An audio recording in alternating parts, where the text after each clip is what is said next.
24 घंटे को होने को आ गए हैं और आग नहीं बुझ पा रही है, शोले अभी तक बाहर आ रहे हैं। और अगर आप खिड़की से अंदर देख सकें, मैं जूम करके दिखाऊं तो अभी भी अंदर आग लगी हुई है। फायर ब्रिगेड का अमला मौजूद तो है, लेकिन उस हिसाब से काम हो ही नहीं रहा कि आग पे काबू पाया जाए और फिर रेस्क्यू ऑपरेशन शुरू किया जाए कि अंदर आया जो लोग फंसे हुए हैं वो किस कंडीशन में है, बेहोशी में है या जो है वो इस दुनिया फ़ानी से जा चुके हैं या किस हालत में, अभी तक ये भी पता सही से नहीं चल रहा। नुकसान का अंदाज़ा तो आप भूल ही जाएं कि इस छोटे से प्लाजा जो है कितना पाकिस्तान को, पूरे मुल्क को टैक्स देता होगा। 10 बजे तक सेट थे, 3 दुकान के मालिक अल्हम्दुलिल्लाह। आपके सामने चीज जल रही है तो आप क्या कैसा मंजर होगा उस वक्त, हमारा मंजर कैसा होगा? टैंकर के नीचे आए, बारिश पे करंट लगने से मरे, गटरों में गिर के मरे। और अब हमारा ये है कि हम अपने माल के नीचे झुलस के मरेंगे कराची वाले। एक दुकान में 1.5 करोड़ का सीजन का माल रखा हुआ था। ये वही वाला वाकया लग रहा है हमें बल्दिया में, जैसे जिंदा आदमियों को जला दिया था। शॉर्ट सर्किट होती है तो टाइम लगता है आग बढ़ने में। 10 मिनट के अंदर इतनी आग बढ़ी, mezzanine floor, first floor, third floor तक पहुंच गई आग। 15-16 जितने भी गेट हैं वो ताले लगा के बंद कर दिए गए थे। फोन रिसीव हुआ, फोन रिसीव होने के बाद बस इतनी आवाजें आई हैं कि आग लगी हुई है। मेरे पस मंजर में नजर आने वाली तबाह हाल बिल्डिंग के मलबे का ढेर आज से तकरीबन 48 घंटा पहले तक शहर का अहम तिजारती मरकज गुल प्लाजा शॉपिंग सेंटर के नाम से जाना जाता था, जो कि ना सिर्फ कराची में रहने वाले खरीदारों के लिए इंतहाई अहमियत का हामिल था, बल्कि मुल्क भर से खरीदार अपनी तलब के मुताबिक यहाँ आते थे, यहाँ से खरीदारी करते थे और मुल्क भर में सामान यहाँ से लेकर जाते थे। इस शॉपिंग प्लाजा में हफ्ते की रात तकरीबन 10 बजे के करीब आतिशबाजी का वाकया पेश आया। इब्तदाई तौर पर बताया गया कि आर्टिफिशियल फ्लावर्स की दुकान थी ग्राउंड फ्लोर पर, जिसमें आग भड़की और उसके बाद उसने देखते ही देखते पूरे प्लाजा को अपनी लपेट में ले लिया। अफसोसनाक वाकये में अब तक की इतला के मुताबिक 1 दर्जन से ज्यादा अफराद इसमें जाँ बहक हो चुके हैं, 20 से ज्यादा जख्मी, और जाँ बहक अफराद में एक फायर फाइटर भी है जो कि यहाँ इमदादी कामों में अपनी ड्यूटी सर अंजाम दे रहा था और वो इस हादसे में लुकमा जल बना। जबकि पुलिस ज़राए के मुताबिक पुलिस इस बारे में तस्दीक करती है कि 60 से ज्यादा अफराद ऐसे हैं जिनकी फैमिलीज ने पुलिस से राब्ता किया है, जो कि यहाँ शॉपिंग के लिए आए थे और उनका राब्ता मुनक़ता हो गया। इस शॉपिंग मॉल के हवाले से मैं आपको बताऊंगा कि ये शहर की अहम तिजारती शाहराह पर वाक़ है और ये 8000 गज पर मुहीत था, जो कि 3 मंजिला इमारत थी, ये बिल्डिंग थी जिसमें 1200 दुकानें थी। ये जो आतिशबाजी का वाक़या पेश आया, इसने तमाम मंजरनामे को तब्दील कर दिया है और इसमें आने शॉपिंग करने वाले अफराद और उनके घर वाले अभी तक वो ये देख रहे हैं कि उनका प्यारे की कोई झलक या कोई खबर पता लग जाए। जबकि इसके अलावा मुआशी तौर पर दुकानदार इंतहाई मुआशी मुश्किलात से आगे दो चार होंगे इस साहने के बाद। अब उनसे बात करेंगे मुतासरीन से कि वो इस बारे में क्या जज्बात रखते हैं। सर, ये 10 बजे के टाइम गेट नंबर 7 से धुआं निकलने लगा तो हम यही समझ रहे थे कि भाई ये काबू पा लेगा। 10 मिनट के बाद देखा तो हर गेट से आग के शोले बुलंद होने शुरू हो गए। तो हमारी 2 शॉप तो जल गई, एक शॉप से हमने सामान निकाल दिया, लेकिन वो माल का अफसोस नहीं है, ऊपर जो फैमिली और बच्चे जाने बसी हुए उनका बड़ा अफसोस हो रहा है हमें। हमारी कोशिश ये थी कि वो बचा है बस। हफ्ते का रोज था कारोबारी मराकज़ में, हमने देखा है कि हफ्ते के रोज वैसे ही रश काफ़ी होता है। क्या मंजर था जब ये तमाम? सर देखिए, आम दिन में जो है ना मेज़नाइन ऊपर जो है ना ये 10 बजे बंद हो जाता है, लेकिन हफ्ते के दिन ये 11 बजे दुकानदार हिसाब भी करते हैं और कस्टमर का अच्छा खासा रश भी होता है। तो इसलिए हमें यह खदशा है कि ऊपर काफ़ी अच्छा खासा हवा में ऊपर यहाँ पर ज़्यादा क्रॉकरी होती थी, जो मेज़नाइन पूरा जला क्रॉकरी है, और लगेज वगैरह भी थी, बेडशीट वगैरह, मतलब शादी का जितना परचेसिंग होता था वो टोटल यहाँ से होता था। चलिए जी, हमारे साथ एक मुतासरा जिनको नुकसान पहुंचा है वो हमारे साथ मौजूद है। मज़ीद मुतासरीन से बात करेंगे, उनसे जानेंगे, ऐसे अफराद से भी मिलेंगे जो कि अपने प्यारों की एक झलक देखने के लिए यहाँ मौजूद हैं हफ्ते की रात से अब तक। तो मुतासरीन को बात करते हैं और उनसे जानते हैं कि वो क्या कहेंगे इस साने के बारे में। मेरा नहीं, मेरे दामाद की दुकान थी और दामाद का वालिद है, उसकी एक दुकान थी, 2 उनके मुलाजिम हैं। रात को फ़ोन आया मेरे पड़ोसी का मेरे पास, कह रहा वो गुल सेंटर में आग लगी है, अपने पता करो दामाद का ज़रा। जब मैंने फ़ोन किया तो उनके मोबाइल बंद थे, सिग्नल ही नहीं आ रहे होंगे, बात ही नहीं हुई पाई मेरी।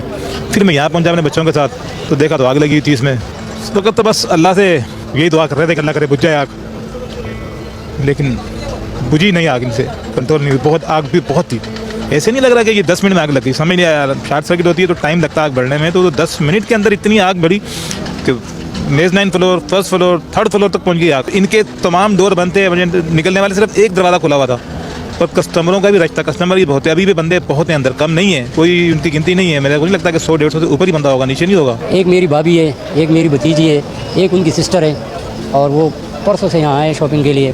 36 घंटे हो गए, कोई रब्ता नहीं हो रहा है उनसे, वला आलम के हाल में होंगे। आपने बताया जिस तरह आपके ख़ानदान की ख़वातीन यहाँ शॉपिंग के लिए आई थी, कोई घर पे इवेंट था जिसकी शॉपिंग कर रही थी, और क्या रब्ता हुआ आखिरी दफ़ा आपका उनसे? वो ये है कि हमारी एक और भतीजी है, उसकी शादी का हम लोग प्रोग्राम कर रहे थे, तो उन्होंने बोला कि आपसे थोड़ा थोड़ा कुछ सामान लेते रहेंगे ताकि काम वक्त पर हो, जल्दी आसानी से हो जाए। तो वो आकर इत्तेफाक से इसी दिन आए, प्लान डिसाइड किया, आए, और उनके साथ ये कुदरती हादसा हो गया। मैं इस वक्त गुल प्लाजा शॉपिंग सेंटर के उस हिस्से के सामने मौजूद हूँ जिसकी सोशल मीडिया पर वीडियो भी वायरल हुई है। वो जो एक हिस्सा ज़मीन बोस हुआ उसकी वीडियो भी सोशल मीडिया पर वायरल है और यहाँ बिल्डिंग के सामने मुतासरीन बड़ी तादाद में मौजूद हैं जिनको मौशी तौर पर नुकसान हुआ और बहुत से ऐसे भी हैं जो मुंतज़िर हैं अपने प्यारों की झलक देखने के लिए। यहाँ एक शख्स मौजूद है, इनसे जानते हैं। सर, काफ़ी देर से मैं आपको देख रहा हूँ, कभी आप इधर जा रहे हैं कभी उधर जा रहे हैं, किसको तलाश कर रहे हैं? क्या आपका कारोबार था या आपका कोई प्यारा मिसिंग है यहाँ से? देखें, यहाँ पे मेरे मामू हैं, मेरा एक भाई है, दो उनके वर्कर हैं। अभी हमारे को 40-45 घंटे हो गए, कभी हम इधर धक्के खा रहे हैं, कभी हम उधर धक्के खा रहे हैं। क्या कारोबार करते थे? किस तरीके से आपको इतला मिली और क्या बताया गया था? देखें, इतला तो जब ये टीवी के ऊपर खबर चलनी शुरू हुई तो ये पता चला कि गुल प्लाजा के अंदर आग लग गई है। उसके बाद किसी के साथ कोई राब्ते नहीं हुए। जो अंदर से निकल के लोग आए उन्होंने ये बताया कि एकदम से जो है वो धुआं भरना शुरू हुआ। सारे एग्जिट गेट बंद थे, एक एग्जिट गेट खुला हुआ था। इसका गुल प्लाजा का वो इनका रूल है, असूल है। वो 10:10 पे 15 मिनट पे या 20 मिनट पे आग लग गई है। तो अब आप मेरे को एक बात बताएं, जो इतने लोग अंदर मौजूद थे वो किस तरीके से ऊपर जाएंगे, किस तरीके से नीचे आएंगे या किस तरीके से उस एक रास्ते को इस्तेमाल करते हुए बाहर आएंगे? अच्छा, आखिरी क्या रब्ता हुआ था? कोई कॉल पे बात हुई हो या कोई मैसेज आया हो आपके पास? आखिरी बस यही रब्ता हुआ था कि घर के अंदर जैसे वक्त होता है कि छुट्टी का टाइम हो गया है तो कॉल करी तो सिर्फ वो फ़ोन रिसीव हुआ। फ़ोन रिसीव होने के बाद बस इतनी आवाज़ें आई हैं कि आग लगी हुई है, बचना है, भागना है। बस उसके बाद मोबाइल गिर गया, क्या हुआ क्या नहीं हुआ उसके बाद से कोई रब्ता नहीं हुआ। बेलें जाती रहीं, मामू के नंबर पर बेलें जाती रहीं, मेरे भाई के नंबर पर बेलें जाती रहीं, लेकिन उनसे हमारा कोई रब्ता नहीं है। बस हम ये चाहते हैं कि इस आग में से अभी भी हमारे प्यारे जिंदा आ जाएँ। इस वक्त गुल प्लाजा शॉपिंग सेंटर के मलबे को तोड़ा जा रहा है। हैवी मशीनरी यहाँ मौजूद है, इमदादी काम जारी है। खास तौर पर इस वक्त भी तकरीबन 36 घंटे से ज़ायद गुजर चुके हैं। आग के शोले बुलंद हो रहे हैं। अंदर भी इस बात को वाज़ेह करते हैं कि अंदर मटेरियल इस तरह का मौजूद है जो आग को मजीद भड़का रहा है। और ख़ास तौर पर अगर मेरे कैमरामैन आपको दिखाएं तो जनरेटर का यहाँ होना जो सेफ्टी प्रिकॉशंस हैं उनको भी आया करता है कि कितनी उनकी तैयारी की गई थी। इस वक्त भी जनरेटर यहाँ मौजूद है, यकीनन इसके अंदर फ्यूल भी होगा। जिस वक्त ये शॉपिंग सेंटर था तो सबसे बड़ा सवाल ये कि क्यों इस जनरेटर को, इतने बड़े जनरेटर को अंदर रखा गया, क्योंकि फ्यूल से इसको चलना था और जो वाक़या है वो कोई भी रोनुमा हो सकता था। इस तरह का अफसोसनाक वाक़या। इस वक्त इमदादी टीमें काम कर रही हैं और कोशिश की जा रही है कि इस मलबे को हटाया जाए और देखा जाए कि अंदर कोई ऐसी उम्मीद, कोई ऐसा शख्स मिल जाए जो कि सही सलामत जिसको बाहर निकाल लिया जाए। हमारे साथ मुतासरीन यहाँ मौजूद है। मुझे बताइएगा, क्या आपका कारोबार था अंदर और आप?